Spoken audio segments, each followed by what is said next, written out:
Almost all religions are against premarital sex.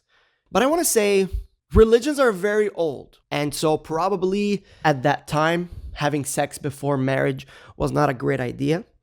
And in my opinion, I feel like the fact that 1,000, 2,000, 3,000 years ago, they didn't have condoms, birth control pills, or the morning after Plan B pills, or means of early pregnancy detection that can allow you to do like humane abortions before the fetus is considered like alive. There's just a lot of reasons that having sex back then would have led to pregnancy and then led to birth.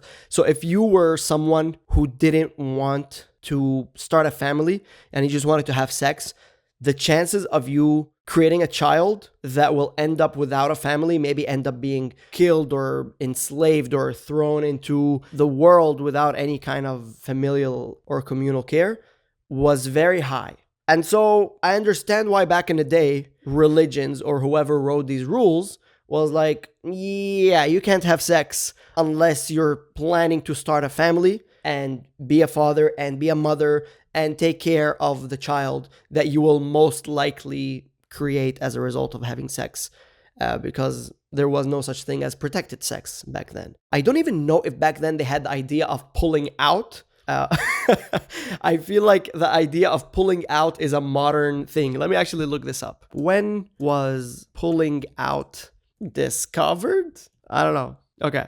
Oh, look at that. The withdrawal method was recorded in the Bible's book of Genesis. Oh, shit!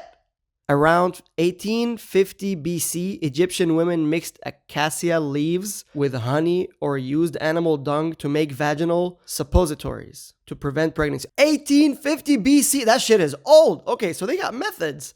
I mean, acacia leaves with honey sounds delicious, but animal dung, not so much. The Greeks in the 4th century BC used natural ointments made with olive and cedar oil as spermicides. Is that like an insecticide, but for sperms? Just kills sperm? Olive oil and cedar oil. Really? Okay. So that's birth control before the pill. I wonder what the success rate of that was, or if it was just one of those, just like the old lady of the town comes up with a bunch of bullshit that controls whether your child is going to be a boy or a girl and makes some medicinal herbs or whatever and then claims that it has magical powers.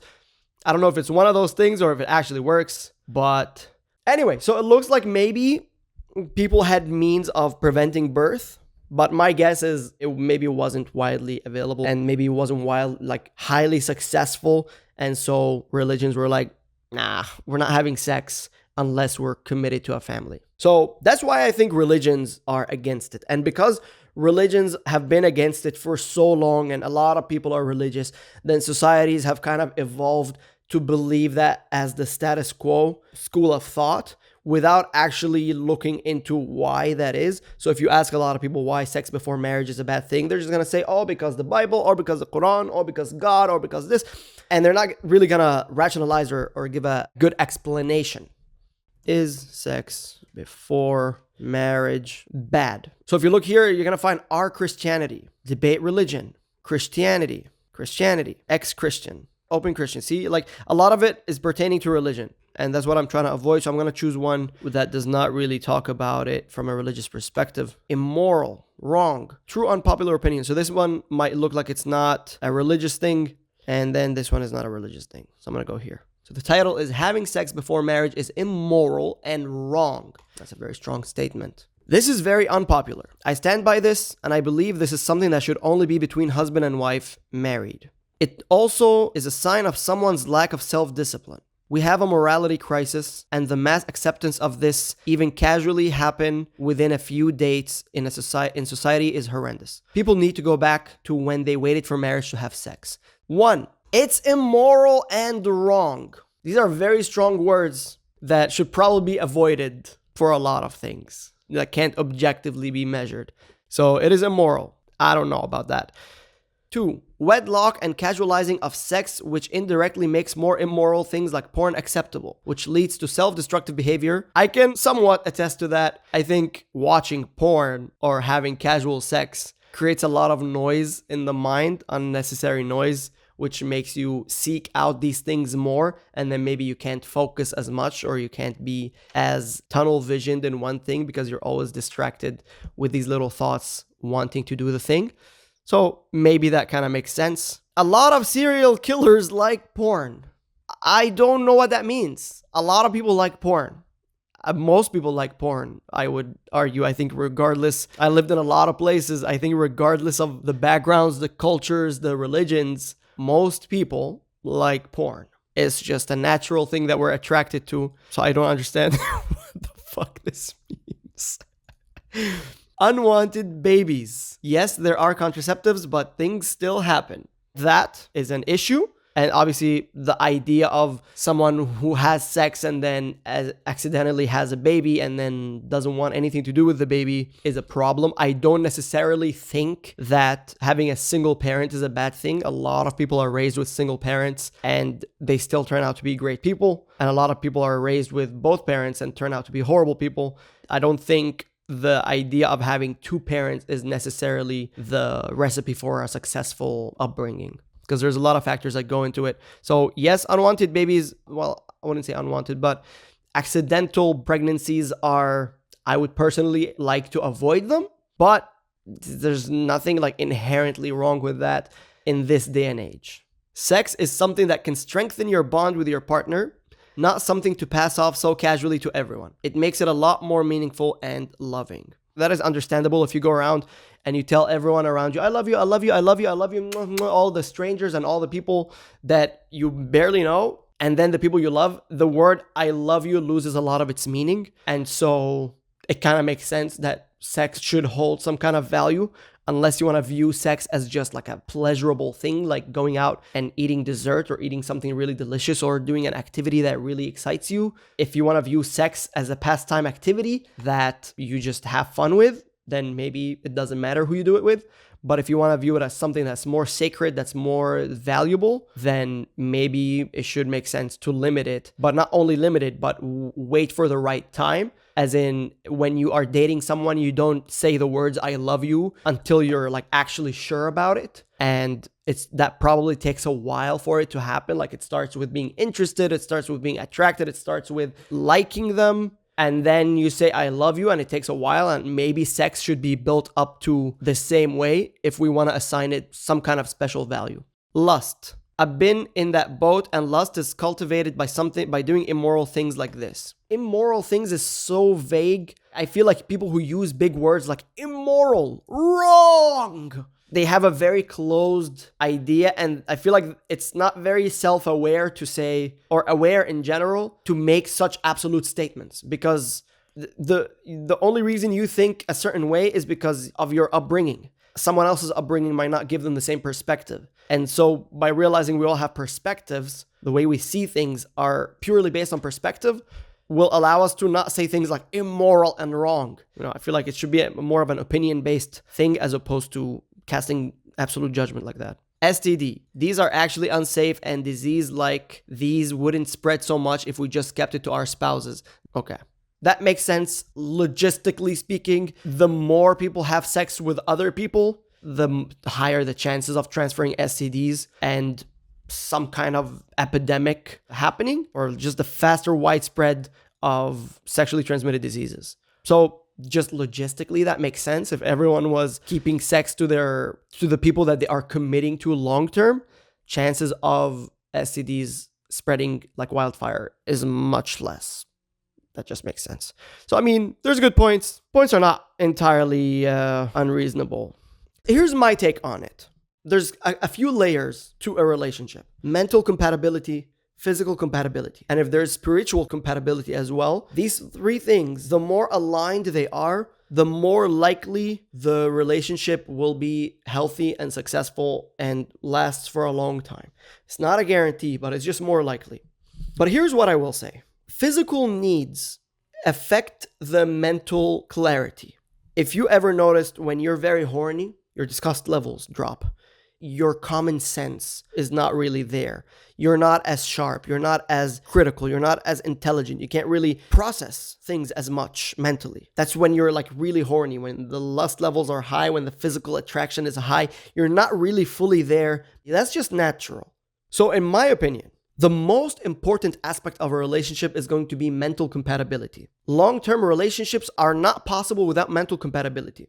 They are, however, possible without physical compatibility, because sex is not an essential part of relationships. There's nothing wrong with that. And some people might think that, no, sex is like really important to me. And that's totally fine too. But if we were being objective about it, which one is more important? Mental compatibility wins any day of the week. Because you are going to be interacting with each other in non-sexual ways much more than you are going to be interacting with each other in physical ways. Unless you're just having sex like 10 times a day, you're most likely just going to be interacting as regular human beings, as friends, people who take care of each other, as people who love each other much more than you are physically, which means you can have a very successful relationship purely based on mental compatibility. You could be best friends and hang out all the time and love spending time with each other and talk about things and push each other, motivate each other to grow and to improve and to learn and to build things together. Be partners in a lot of things that is not just relationships. You could be partners in a business or in a project, in physical goals, mental goals, reading. There's so many things that a relationship is built on that is not sex or physical attraction. I'm rambling a lot, but why am I saying all of this? Because mental compatibility is so important. When there's a lot of physical attraction, a lot of lust, a lot of noise of I want them physically, I want to have sex with them, I want to kiss them, I want to touch them, I want to grab them, whatever, it clouds your common sense and your brain power, which prevents you from seeing if there are any red flags or yellow flags or things that might be a problem or a hindrance to your mental compatibility in the future.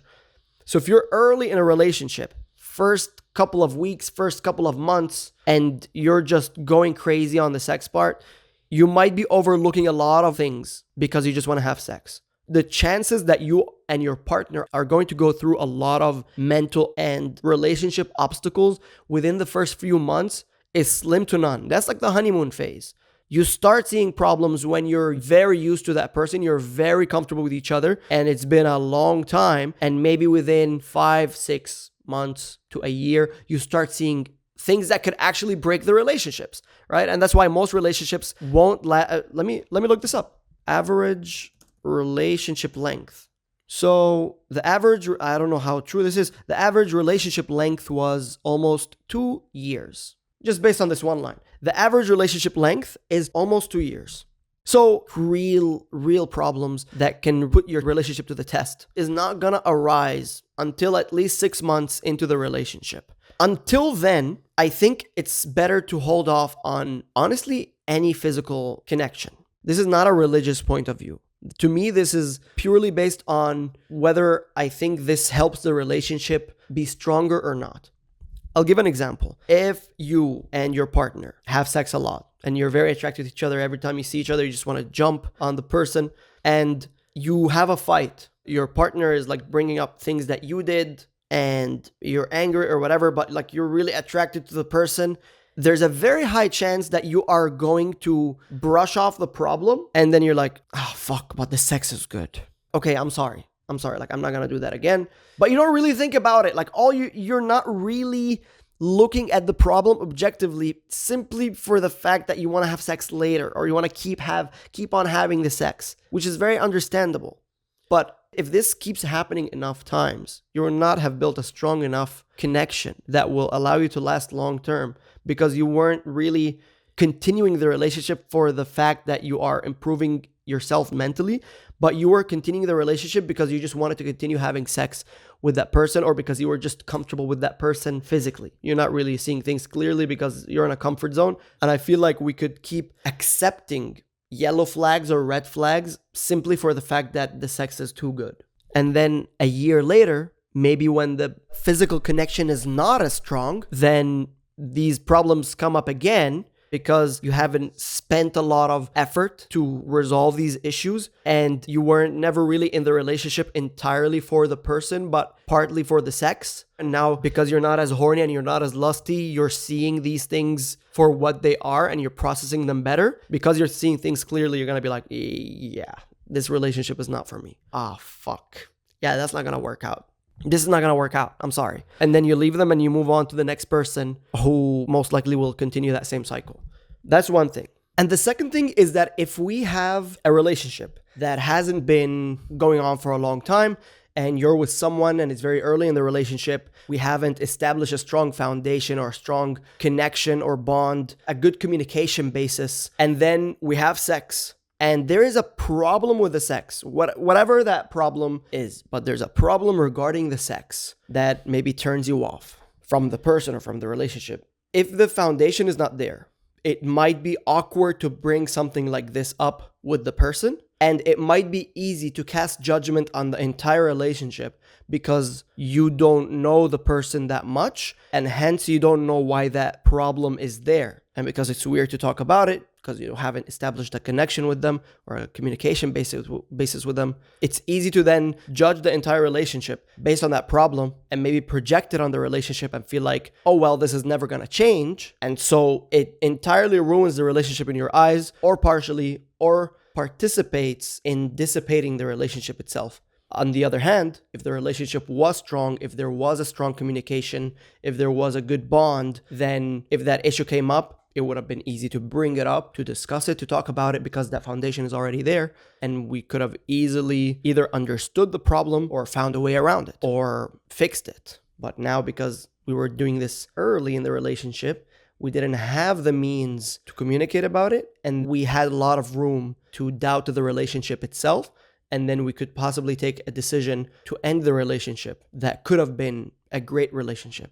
But simply because we mixed our priorities, we could have possibly put an end to something that would have been great. You know what I mean? You know what I mean? The other thing is, I think definitely, like, sex is important for relationships, but there's alternatives. There's a lot of alternatives. In my opinion, I don't think you would get into a relationship with someone if you're not physically attracted to them initially. I think that has to be the case always. But if for whatever reason that physical connection is lost, then there are alternatives. So if there's someone who you're so compatible with, but just for whatever reason, the physical connection is not there, there are ways. A relationship should not end simply because the sex life is not up to par with the expectations or what it once used to be. The most important thing is the mental compatibility. The physical, the lust, the sexual things, these are things that could be worked on, and there's ways around it. But the mental one is just, you're either gonna work on your compatibility and make it work out, or you're compatible or you're not. And so if there is no mental compatibility, the relationship simply cannot work and the foundation is not there. But if there is no physical compatibility, these things can be worked on. And if for you that's something that ends the relationship, then that's totally fine too. Everyone's got their needs and everyone is different on the spectrum of what is more of a priority to them. But in my opinion, I'm not saying that sex isn't good, period. I'm just saying early in the relationship, 6 months to a year, I don't think there should be any physical connection. I think it should be purely a test for how close can you be to that person. How much intimacy do you have with each other? Not sexual intimacy, but intimacy. Like, are you guys very close to each other? Do you like to hug each other? Do you enjoy spending time with each other? Are you pushing each other mentally, motivating each other? Or are you bringing the other person down? Do you feel like you're being pushed? Do you feel like you are being supported and someone is there for you when you need them? You can complain to them. You can confide in them. You can talk to them about things that you need to get out there, vent. And are they doing the same thing with you? Like, these are the most important things. And within the first 6 months to a year, I feel like that's the prime time to see if there's compatibility, because you don't want to have postponed all of this shit for the sake of sex. And then 5 years into the relationship, you realize this relationship is not for me. Wouldn't you have rather invested 6 months or a year without sex and then ended the relationship, rather than have 5 years of a relationship, but then end it because you realized your sexual desires were preventing you from seeing early on whether that relationship was going to work or not? I just feel like that makes more sense. Again, nothing is 100%, like this is not proven in any way, shape, or form. I'm just expressing what I think is just logical to me and from my experience. That's just how I feel is something that's more likely to guarantee a successful long-term relationship, but nothing is guaranteed. I feel like at the end of the day, most people can't even control their masturbation habits. And so it's very unlikely that they're going to control themselves around their partner, especially if there's high sexual tension. And these things are not mutually exclusive. Like having a sex life and having like sexual compatibility and mental compatibility, these are not things that are mutually exclusive. They can coexist totally fine. And so this is not really a call for abstinence. It's just my opinion on why I think having sex early in the relationship could potentially obscure the unlikelihood of that relationship success early on in the relationship, which then just ends up revealing itself way too late when you're way too attached and you're way too deep into the relationship. And then it hurts more. That's just my opinion. So thank you for watching The Social Condom. Let me know what you guys think. Honestly, I don't know what other points of views are there. So please let me know what you think about this topic. And thank you for watching The Social Condom. I will see you next Monday.